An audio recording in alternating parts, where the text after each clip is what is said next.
So this past weekend, UFC 307 happened. Alex Pereira versus Rountree Jr. What can we take away? What did we learn from this? I could share what I learned from this and the big lessons moving forward.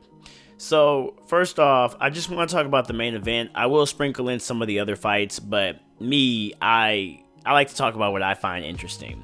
The main event, when it came between Alex Pereira and Rountree Jr., it was interesting. I want to talk about adjustments, what makes a champion, which is risk taking, and what makes what the UFC needs right now. You get what I'm saying? So we'll start off with the adjustment. Number one, I feel like when the fight started, Rountree Jr., he looked terrified. Some people could say he didn't or he wasn't. He looked very, very nervous going into that fight. Alex Pereira gave him the death stare.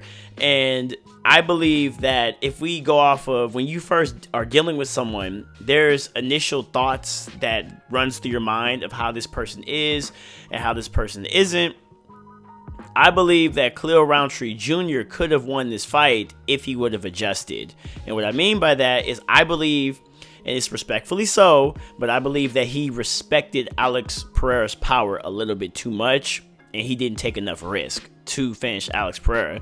And I feel that Alex Pereira didn't respect Rountree enough, but once he finally respected him, that allowed him to do the correct adjustment to take out Rountree Jr. Now, I know this, I don't know, some people, I know I sound apologetic, but people are really weird about this stuff, and they don't see the things that I personally see. I'm talking just personally from objective thinking. I believe if you look at the way Alex Pereira came into the match in the very beginning, he was very aggressive, and he was going for the knockout power. What I like about Alex Pereira is this man's a showman. He doesn't seem like it because he seems like he's a very serious person, but if you really pay attention to everything this guy does, the way he handles his image, he has a personality to him. And I love that about him. That's why he has this adoring, just rising stardom of fandom that's starting to grow for him. And I believe that he knew a lot of people came in there to watch him get a knockout. And that's exactly what he was trying to deliver. But he didn't allow his knockout power to get into his head. Some people, they get very tunnel vision and they say, no, I'm known for this and I want to do this right here. What I've noticed about Alex Pereira is arguably he lost 2 of the 4 rounds that he went against Rountree Jr. And even his corner was telling Alex Pereira, stop going for head kicks. We need to do something else. Let's adjust. Let's go for this. But Alex Pereira was like, no, we're going to keep going for head kicks. But instead of going for the knockout punch, I'm going to just dismantle you. And for me as a shorter fighter, I was always under the impression that when you go against really, really big opponents, or 2 big opponents are going against each other, you need to have some gift of knockout power. I thought these light heavyweights and heavyweights, they need to have knockout power. And Alex Pereira always had me under that impression. But what I got to see was Alex Pereira realized he wasn't going to be able to take out Rountree Jr. just by just a regular knockout. Because Rountree Jr.'s defensive responsibility, the way he kept his hands up, and he was just hard to knock out. Alex Pereira instead opted to adjust and slowly pick him apart, going for these nice little hammer low kicks. I call them hammer low kicks. That's the way Izzy described it, Israel Adesanya. And he went for, oh my God, he had this the way Alex Pereira was jabbing Rountree Jr. was just, I didn't even know he had that much power in his jab. It was crazy. And then he was going, even sometimes his straights looked great, but that jab was the money. His low kicks and his jab, he was still going for the high kicks. Rountree Jr. was doing a great job of punishing Alex with those high, every time Alex went for a high kick, Khalil did a great job of just ducking under it and then capitalizing right there. But some people said Alex was getting hit too much, and they say he was fighting like Sean Strickland, and I do know Sean Strickland was in Alex Pereira's camp leading up to the Rountree Jr. UFC 307 fight. But I see it differently. I just think Alex Pereira was just trying to put on the show. And I believe he still has that champion mindset of being an entertainer, and he was continually just taking risk. And that's what you have to do. You have to take risk. And that's what Alex Pereira was trying to do. So I think him getting hit, he wasn't fighting reckless. He was trying to put on a show. So that was probably my favorite part to see. I was just like, oh, this guy's really going after it. Now, the thing for Khalil Rountree Jr., however, he came in and he rightfully so respected Alex Pereira's power. But I believe the reason why he lost that match was he wasn't taking enough risk himself. If he would have just dialed it back, because Khalil Rountree Jr. he kicks really hard. I don't know if you guys have seen this man kick, but he kicks really, really hard. He kicked Alex Pereira like it was, I don't know if it was in the first or second round, third, I can't remember. But he kicked Alex Pereira, and the reaction Alex Pereira had, like he backed up, and I believe that was the time Khalil Rountree should have charged at him, or not charged at him, but just pushed the pace, because Alex Pereira the entire time was leading the dance. But he would kick Alex Pereira sometimes, but then he would just opt to his boxing, and I understand why he was doing that. I really do. He was trying to, in Muay Thai, what I've learned from sparring Muay Thai is when you go for a kick, sometimes your chin is wide open. You know, I've experienced that a couple of times. Luckily, we kind of go really light in Muay Thai, but if you're going against one of the hardest hitting people in the UFC, you don't want to give no chances to leaving your chin out, because you're going to be knocked out cold. Okay, so, but I believe if Khalil Rountree would have just taken just a little bit more risk and just threw out his kicks a little bit more, used the blitz a little bit more, he probably would have been able to beat Alex Pereira. And Alex Pereira is beatable. Now, I did say when I posted on Threads, or whatever I posted, I don't know if you guys seen the post, I said that Khalil Rountree was the first guy that made Alex truly respect him. And people said, oh, Israel Adesanya was the one who was one of the guys that made Alex Pereira respect him. You know, rightfully so. I believe Alex Pereira, like, he respects Izzy, but Alex Pereira, the reason, like, Alex Pereira not respecting Izzy is what got him knocked out. But when Alex Pereira saw that Khalil Rountree Jr. had, like, he wasn't going to go out easy, and he had potential to actually knock him out. And this is the part I think I didn't say. Alex Pereira, as a big guy with knockout power, what was just, oh my God, it was such a pleasure to see this happen. I'm a shorter fighter, and I love finesse. I love calculation. I love making my opponents think I'm going to go one way and I go another way.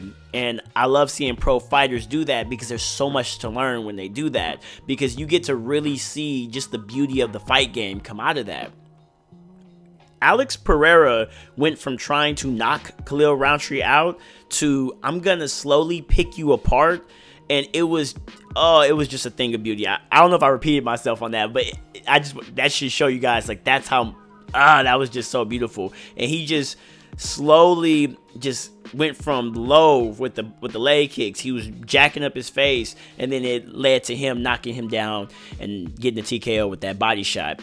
Now, let's talk about, I feel like, you know, I've been seeing some people say that UFC is starting to get kind of boring. And me personally, I think, like, this fight right here shows that UFC is not getting boring. I just think that the style of fighting is starting to get kind of like, okay, wrestling. Yeah, that's the elephant in the room, wrestling. I think, me personally, my hot take is the culture of wrestling promotes stalling. Me personally, we're not going to get into that. I can make a whole new video, but wrestling promotes stalling. And if you look at all of our champions right now, all these guys, not all of them, but there's a majority of wrestlers. And I know in the MMA community, the big hot topic has been that the wrestlers are taking over. Wrestling is still the dominant form of martial arts, or the best base. I believe kickboxing beats wrestlers if they have good takedown defense, but that's another debate for another day. But these wrestlers are putting on boring fights. Okay, that's just what's going on. And Alex Pereira coming in, I don't know, it seems like to me someone told him this, or maybe he's just aware of this. he knows that people, I feel like this is the last, he's like one of the last of the Mohicans in terms of like strikers putting on a show. And I think that's what Dana White wants. You know, that's, people want to see a nice fight. Now, I don't think wrestling or just the grappling, I don't think that's boring.